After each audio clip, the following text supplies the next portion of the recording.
শিক্ষার্থী বন্ধুগণ, আসসালামু আলাইকুম। সায়েন্স ম্যাথের পক্ষ থেকে আন্তরিক শুভেচ্ছা ও অভিনন্দন। গত 7ই ডিসেম্বর 2025 এই মানসিক দক্ষতার রিটেনে অনুষ্ঠিত হয়েছে। 50টা প্রশ্ন এসেছে। 50টা প্রশ্নের মধ্যেই 50টাই এই বই থেকে কমন পড়েছে। কিছু আছে দু একটা যেটা শুধু সংখ্যাটা একটু পরিবর্তন আসছে। আমি 50টা প্রশ্ন ধারাবাহিকভাবে মোট 6টা ভিডিওর মাধ্যমে আপনাকে দেখাবো। তবে প্রথম পর্ব আজ দেখাচ্ছি। এই পর্ব দেখার সাথে সাথে আপনি লাইক, কমেন্টস, শেয়ার করে রাখবেন যেন পরবর্তী ভিডিওগুলো পেতে আপনার কাছে যেন নোটিফিকেশন যায়। সিলেবাসের প্রথম যে ভাষাগত যৌক্তিক বিচার, এই জায়গায় এই অধ্যায় থেকে মোট 8টি প্রশ্ন কমন এসেছে। ধারাবাহিকভাবে আমি আজ 8টি প্রশ্ন দেখাবো। প্রথম প্রশ্নটা দেখাচ্ছি। যদি এই যে বর্ণগুলো দেওয়া আছে, এই মার্কসগুলো বা বর্ণগুলো, এই নম্বরগুলো আইডেন্টিফাই হয়, তবে এই নম্বরগুলো থেকে কি বোঝা যায়?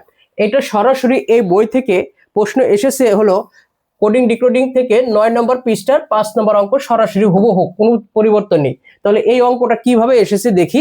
যে ই সমান সমান দেওয়া হয়েছে কত? 8। ই সমান সমান 8, এক্স এক্স সমান সমান দেওয়া হয়েছে 9, তারপরে এ সমান সমান দেওয়া হয়েছে 1, এম সমান সমান 2। এইরকম করে কেটে নিয়েও করতে পারেন যেন পরবর্তী নম্বরটা বসাতে আপনার সুবিধা হয়। তারপরে আই সমান সমান দেওয়া হয়েছে 3। ওকে, তারপরে আই গেল। এন সমান সমান দেওয়া হয়েছে 4। এন সমান সমান 4। এবার এ সমান সমান 1, টি সমান সমান 6, তারপরে আই সমান সমান 3, ও সমান সমান 5, এন সমান সমান 4। এইভাবে কেটে কেটে যদি বসাতে পারেন তাহলে কিন্তু আপনার অ্যান্সারটা করতে সহজ হবে, ভুল হবে না। আর যদি একটা একটা করে ধরে ধরে করতে যান তাহলে একটু ভুল হওয়ার সম্ভাবনা আছে। তো এখন দেখেন আপনার যে নাম্বারগুলো দেওয়া আছে 4, 5, 6, 3, 5, 4। তার মানে 4 সমান সমান আমরা এই জায়গা থেকে নেব এন। 4 সমান সমান এন। 5, এই যে 5 সমান সমান ও। 6 সমান সমান টি। 6 সমান সমান টি। 3 সমান সমান আই। 3 সমান সমান আই। তারপরে 5 সমান সমান ও। 4 সমান সমান এন।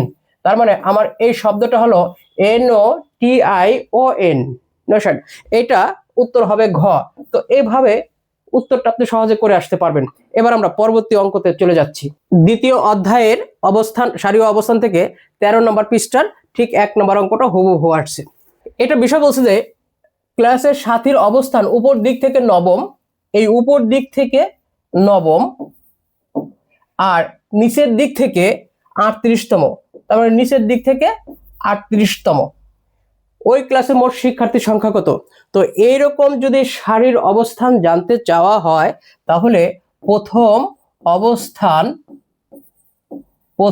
অবস্থান যোগ দ্বিতীয় অবস্থান -1। তাহলে প্রথম অবস্থান হলো নবম, দ্বিতীয় অবস্থান হলো 38 -1। তাহলে 8 আর 9 17, আর হলো 1 4, 47 থেকে 1 বাদ দিলে 46। তার মানে হলো এই স্টুডেন্টের সংখ্যা মোট 46 জন। ক্লাসে 46 জন স্টুডেন্ট সংখ্যা ছিল। এই প্রশ্নের উত্তর 46, হুবহু আসছে, একটু পরিবর্তন নেই।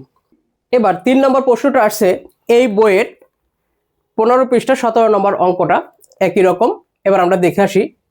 ইংরেজি বর্ণমালা থেকে, মানে যে 26টি বর্ণ আছে সেই 26টি থেকে এই যে নম্বরগুলো দেওয়া আছে, বর্ণগুলো দেওয়া আছে, এটা বর্ণমালা একই অবস্থানে কে আছে? তার মানে আমরা যদি এ টু জেড চিন্তা করি, এ এর মান 1 ধরি, বি এর মান 2, সি এর মান 3, বি 2, সি 3, ডি 4, ই 5, এইভাবে ধরি, তাহলে জেড এর মান হবে 26। এখন আমরা এই জায়গাতে অবস্থানগত দিক থেকে যদি আমরা এখানে চিন্তা করি তাহলে দেখেন টি এর মান প্রথমে আছে 1, যেটা এই সারিতে কোনো প্রাধান্যতা পাচ্ছে না। আর এর মান হলো সিরিয়ালে গিয়ে অনেক পরে, কিন্তু এখানে 2 নম্বরে আছে, হবে না। এ এর মান প্রথমে আছে, তার মানে এখানে আছে 3 নম্বরে, কিন্তু এ এর বাস্তব সিরিয়াল হলো 1। ডি এর মান এখানে 4 নম্বরে আছে, এই সিরিয়ালে ডি এর মানও 4 নম্বর আছে। তার মানে বাস্তবের সাথে আর এই সিরিয়ালের সাথে ডি শুধু মিল আছে।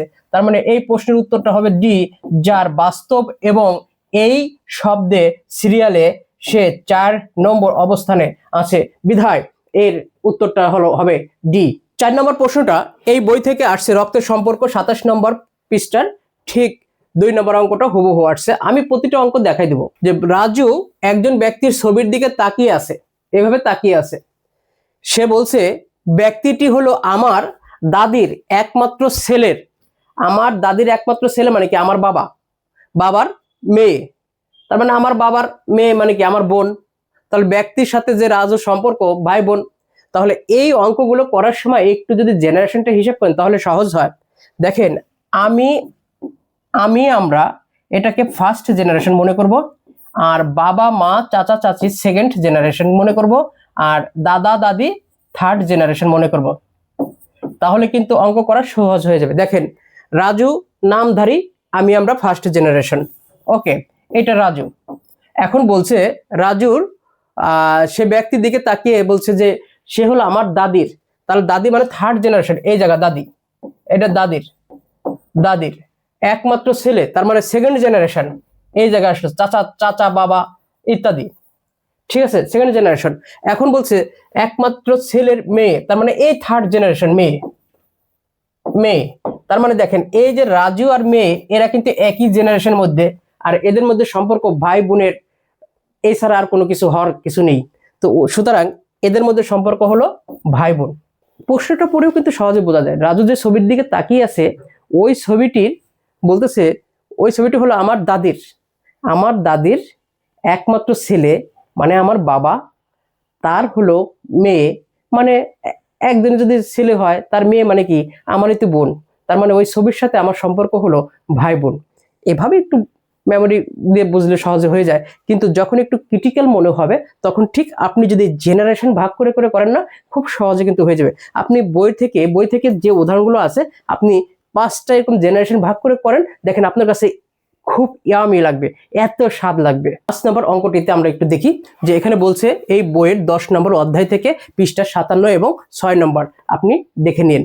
এবার বলছে যে কন্ট্রোভার্সি অলওয়েজ ইনভলভস, অর্থাৎ সর্বদা বিতর্কের সাথে জড়িত থাকে, মানে যেখানে বিতর্ক আসবে সেখানে কিছু না কিছু মতভেদ পোষণ থাকবে, মানে যেখানে বিতর্ক থাকে সেখানে তো মতামত হয় না, ভিন্ন মত চলে আসে। এই জন্য এখানে কখনো ডিসএগ্রিমেন্ট, মানে এখানে ডিসএগ্রিমেন্ট হয়, এখানে এগ্রিমেন্ট হয় না, রাজি হয় না, মতভেদ থাকে। এই উত্তরটা হবে ডিসএগ্রিমেন্ট, অর্থাৎ সি।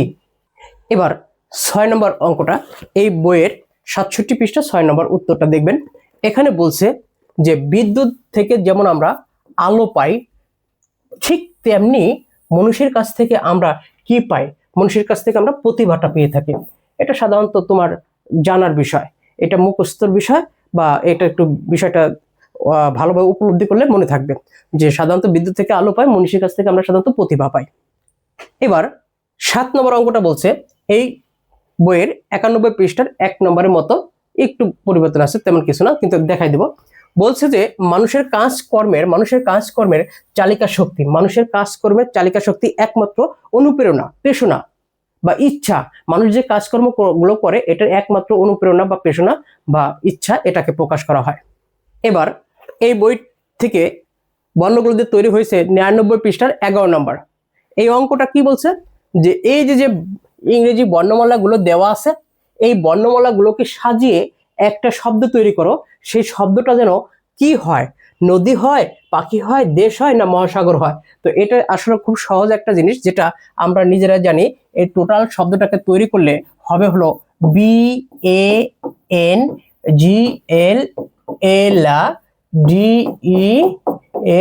BANGLADESH, মানে বাংলাদেশ, যেটা আমার প্রাণের জন্মভূমি, আর এটা বাংলাদেশ মানে একটা দেশ, অর্থাৎ এই প্রশ্ন উত্তরটা হবে দেশ। ধন্যবাদ সবাইকে। পরবর্তী পর্ব দেখার জন্য লাইক, কমেন্ট এবং শেয়ার করে রাখুন যেন আপনার নোটিফিকেশন যায়। ওকে, আল্লাহ হাফেজ।